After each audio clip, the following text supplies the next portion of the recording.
Now, the fourth foundation of mindfulness, Satipaṭṭhāna. Sati is mindfulness. Mindfulness means awareness, right? Simply when we use the word sati means you know, or the mind know. Foundation, actually normally we translate with the patana, we translate as foundation. But actually we can translate as object, because when we say you are mindful, what is the object of mindfulness, right? So there are four things as object for mindfulness, which is a Buddhist framework for cultivating awareness to overcome suffering and develop insight. They are mindfulness of the body, feeling, right, mind, and dharma. So then when you try to see, you must see everything as impermanent. There is anicca. Sometimes we use the word suffering or dukkha. Sometimes we use the word unsatisfactoriness. Sometimes we use the word non-self. All right. So the purpose of four foundation mindfulness ultimately is still come back to try to develop it in a vipassana way, try to see anicca, dukkha, anatta, impermanent, suffering, non-self. But there are four things you should base. There is on the body, feeling, mind, and dharma. Right. The first one we mentioned earlier on just now. Kāyānupassanā. Right. So it's good you all remember the Pali. Kāyānupassanā. Vedanānupassanā. Cittānupassanā. Dhammanupassana. So mindfulness of the body, mindfulness of the feeling, mindfulness of the mind, or mindfulness of mental object, right? So on the body means while you're sitting here, you must know all the physical sensation, like just now on the breathing, when you're breathing in, breathing out, you must know. And any posture, whether you're walking, sitting, lying down, and also standing, right? You have to know. And even when you're moving the head, like you lift the hand, put the hand, you're holding the cup, you open the door, you close the door. So all these are under the body movement. So you all have to know this.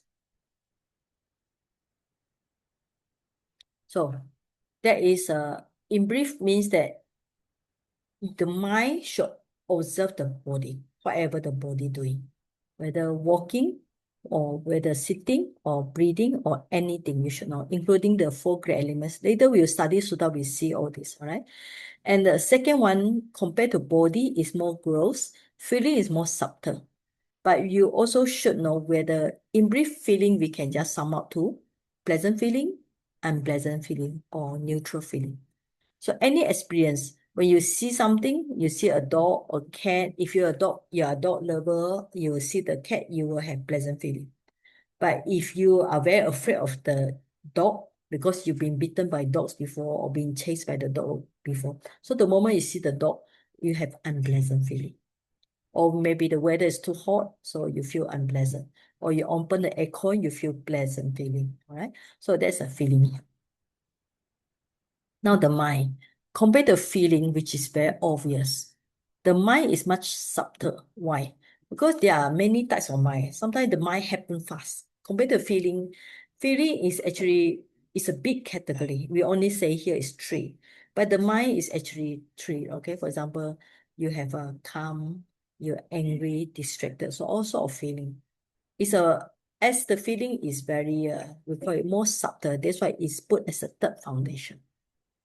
Finally, as a dhamma. Dhamma, there are many things. It's a big category. Anything not belong to the body, feeling, and mind, you put in this one. All right. So in brief, what is dhamma? Anything not belong to the above body, feeling, mind, you just put in dhamma. So anything including the 5 hindrances, 7 factors, enlightenment of Noble Truth. Okay, can follow? All right. So this means that how you meditate is first, there are many ways for vipassana. You can go direct to feeling. For example, if you're feeling, if you're because of aging or you fall down or injure your body, the feeling is so obvious. So you feel that the body is not obvious. So yes, you can go for feeling first. But sometimes it's not advisable to focus on bad feeling. Why? Because if your mind always take on the unpleasant object like the feeling. After a while, the mind does not want to meditate because it does not want to see the bad feeling. It doesn't want to contemplate the bad feeling. So that's why we start with something, the body first, because body is much more gross and much more easier, and it not really give you some kind of like bad feeling. Of course, if you have good feeling, like you are in an aircon room, or you have a your mind think about that, so even your mental has a good feeling, you can contemplate that as well. Now, mind is a you can contemplate anytime when you see something, when you hear something, when you talk with people. So you can notice the mind, whether the mind angry or the mind distracted and so on. So all this is considered for foundation mindfulness. So when we look at the sutta, okay, so just now I go in brief with the Chinese. So we just look at the now. Now, there are many suttas. One we call Satipaṭṭhāna Sutta is more short. Why this is called Mahāsatipaṭṭhāna Sutta? The reason is it's longer. It explains things in great detail, like Four Noble Truths and so on. Inside it has Four Noble Truths. And also another reason is actually included in the Nikaya, the long length discourse. It's a very long day, so it's called Maha. Maha means great. So great discourse. Now, Sati, as I mentioned before, Sati is mindfulness or awareness.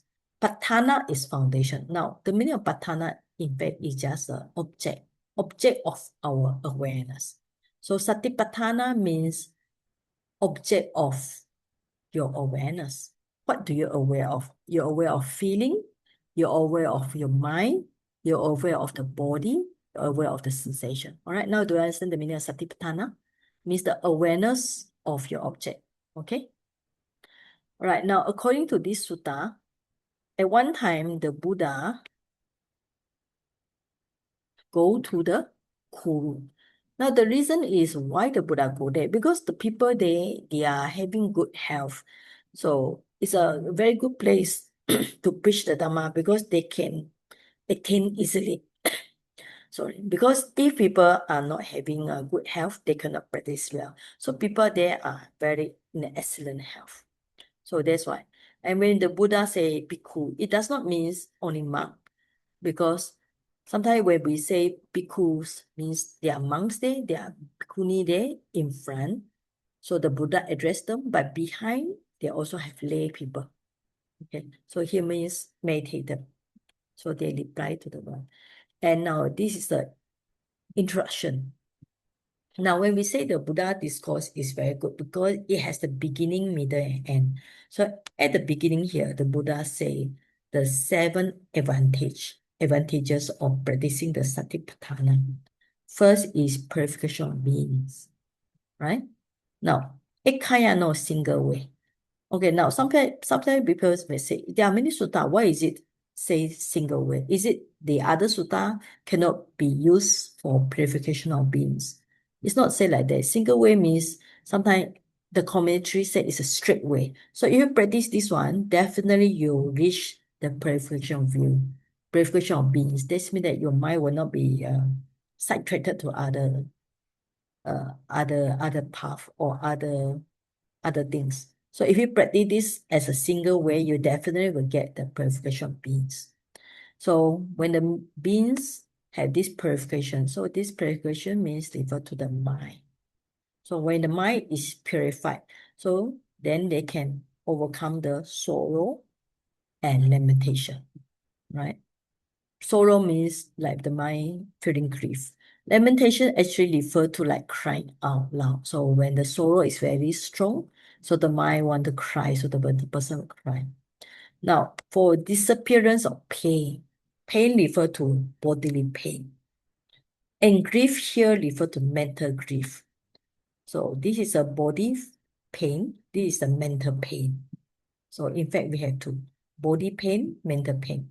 So you can see people, either they have painful feeling in the body or they have pain in the mind. So this is called mental pain. Another one for attainment or true path. Attainment or true path means four foundation. This four foundation mindfulness will lead to the the middle path or towards the Nibbana. And that is why realization Nibbana, namely the four foundation mindfulness. Okay. And then after that, the discourse continue with the chanting, with the Pali day. So we are just now in the Chinese, we already chant here. Now, anyway, there are four ways you contemplation of body. Okay, then the second one, feeling.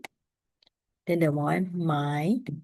And the one, dhamma, objects.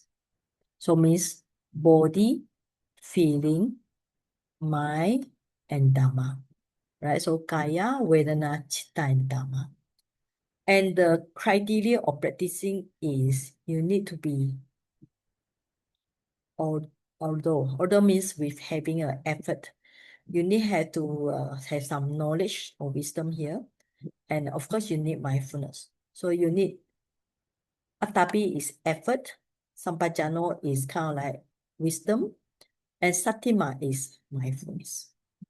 So there are three criteria for practicing the Satipaṭṭhāna. Then after that, he can overcome covetousness, means it's kind of greed, and grief is kind of like aversion. So that means that the person, by practicing the Satipaṭṭhāna, can overcome the greedy mind or aversion mind. It's based on the greed, hatred, delusion, either these two, greed and hatred.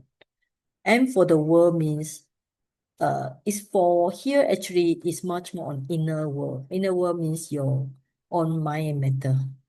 Okay, so this is the introduction here.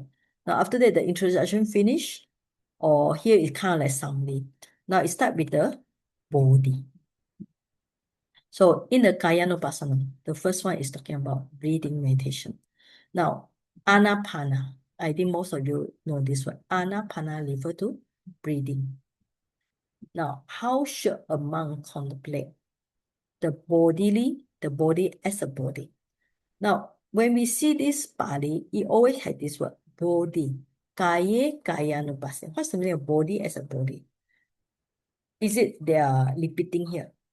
The meaning is when you contemplate the body as a body, you're not contemplating as another person's body or my body, or it belongs to a self, belongs to soul. So you should contemplate the body as a body, means you should see the body as a impersonal things, not belong to I, not belong to you, not belong to mine. It's just a nature by itself. That's the meaning here. The body as a nature. You should not cling as my body, his body, her body. Okay, so there's a criteria here. And then the first one, you should go to forest, go to root of the tree, go to empty place. So here means go for secluded place, secluded in the body. Kaya viveka means go to place where nobody disturb you. Now, it's not possible for you to go to forest all the time, and not possible to sit on the root or tree because there will be ants and so on. But at least it's possible for you to go to a meditation hall where nobody disturb you. Or if you practice at home, you have a dedicated room for meditation where you can close the door, nobody disturb you. All right, so that's good. And after that, you sit down and cross leg. According here is if you can cross legged. But if you find it's difficult, at least you sit comfortably or even on a chair. Keep the body erect, means keep the spine. The spine has to be straight. Because if your body is like bending down like this, so after a while, you don't have good breathing. Okay, and then you will feel more sleepy. So make sure like this. So the breathing in, breathing out is very good. And now the Pali will establish mindfulness in front of him. Now, mindfulness in front of him means the mindfulness towards the breath. Okay, here it does not say, according to this sutta, even when we look at the Pali, okay, it does not say that you have to like Pali Mukam here is like in front of him. It doesn't say that you have to focus the breathing on the nostril place. Okay, because some people say when you read the sutta, you must focus on nostril, but it doesn't say here. It just say that your mindfulness should be focused on the breathing. It might be on the nostril or at the abdomen rising, falling, or some might feel at the chest. As long as your mindfulness on the breathing is good. Then after that, you must Mindfully, you breathe in and breathe out. And then you breathe in long, you know. Breathing out, you also know. Okay, now what is the breathing long? The next one is breathing short. Now, breathing long and short is referred to timing. So sometimes when you breathe for your, maybe you take a longer breath. So like this, breathe in long. So when you breathe out, it's very short, means the timing is very short, so it's breathe out short. So breathing in, you know, long, breathing it out short, you know. And after that, means that you should know the whole breath. Whole breath means that you know the process of breathing from the beginning, middle, and end.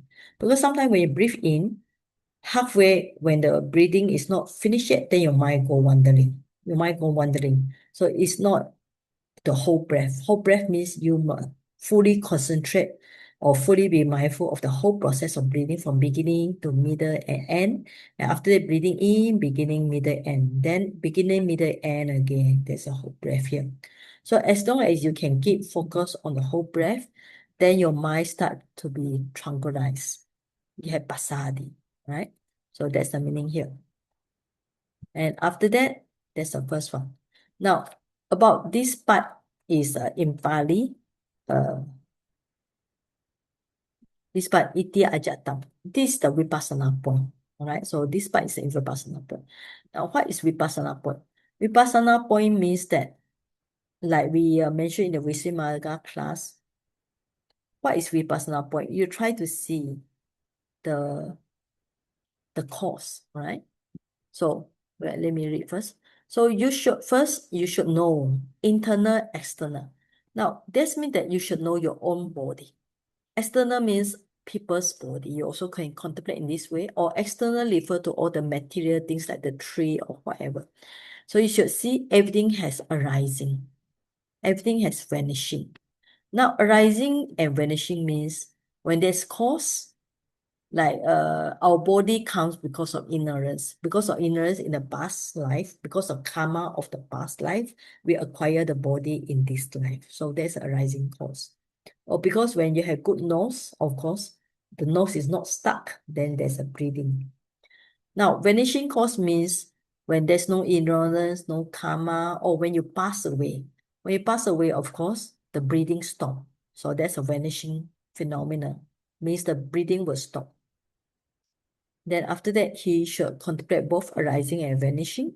And after that, just be mindful there's a body. Now, this is a Pali specific term. What's the meaning there's a body? It means that you don't cling it as my body, as their body, as his body, or any person's body. You just know the body as the body. Okay? It's a nature things by itself.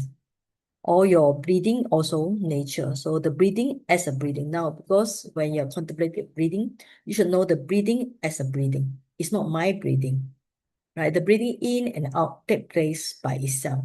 So that's the meaning. There's a body, or here there's a breathing only. And it's established just to the extent merely necessary for knowledge and mindfulness. So you should practice until you have some knowledge. Okay, that's the meaning. You should practice until you have the knowledge there's the body. This breathing process is just a process happening itself, independent of any self and soul. That's the knowledge here with the mindfulness. And that is why you are independent. You don't cling to anything. So you will not have any craving to the body and mind, even to your own breathing. Okay, clear. Okay, now we still have 5 minutes before we go for our self-practice. Any question up to this point? Anybody want to ask question? Anything about the suttas or anything you are not understand? Any question want to ask now? Saji, Yes? Saji, I got a Yes. question. If Okay. let's say we go for samatha practice, how do we know until which stage of samatha we go to vipassana? Okay. It depends on what do you want. I'll use this question. Mm. Your goal and purpose in meditation. If your goal and purpose in meditation is to gain very deep jhana, then of course you have to finish up to fourth jhana. If that's your goal, okay. But if your goal in meditation is just to calm down the mind, and you just want to calm down, and after that you find that you are more interested in to know more happen in the mind and body. So after when your mind have some, like just now, some tranquility or some happiness that allow you to sit 1 hour, then after that you just change to vipassana. Okay, to get the point. So it depends on really, we call it the purpose of meditation. If your purpose of meditation is want to get psychic power, or you want to see your past life, then you have to go very deep jhana, right? But if your purpose is you want to, because you know Buddha Sasana means Vipassana only exists in the Buddha Sasana time. So it's very important for us to practice Vipassana. As long as Buddha Sasana exists, the Vipassana is here. So when there are no Buddha Sasana, there's no more Vipassana. So anytime when there's no Buddha Sasana, you can practice Samatha. Even before Buddha exists, there's also Samatha. You get the point? Thank you, So thank you. it's yes, okay.哦，OK，所以他的问题是我们只是要修禅啊，那个禅定到哪一个阶段？禅定的阶段就是讲，如果你想获得神通力或更深入的定，要看到前世、未来世，这样你要获得四禅。可是如果你只是要修到一些定力，因为你想知道这个身心现象，你想观那个无常苦我。这样你就可以，当你的心比较定一点，你就可以转去修维巴萨那了。因为只有在这个佛法住世期，就是讲有佛法的时代，我们有这个内观；没有佛法时代是没有佛法住世期的时候，就是讲末法的时候是没有内观的。所以佛陀还没有证入之前，也是有止禅，也是有定禅，明白吗？所以我们不用一直说一定要修止禅定禅，因为没有佛法的时候也是有这些东西。清楚哈？Okay, clear? All right, so next question. Okay, so if no question, I think we can go for our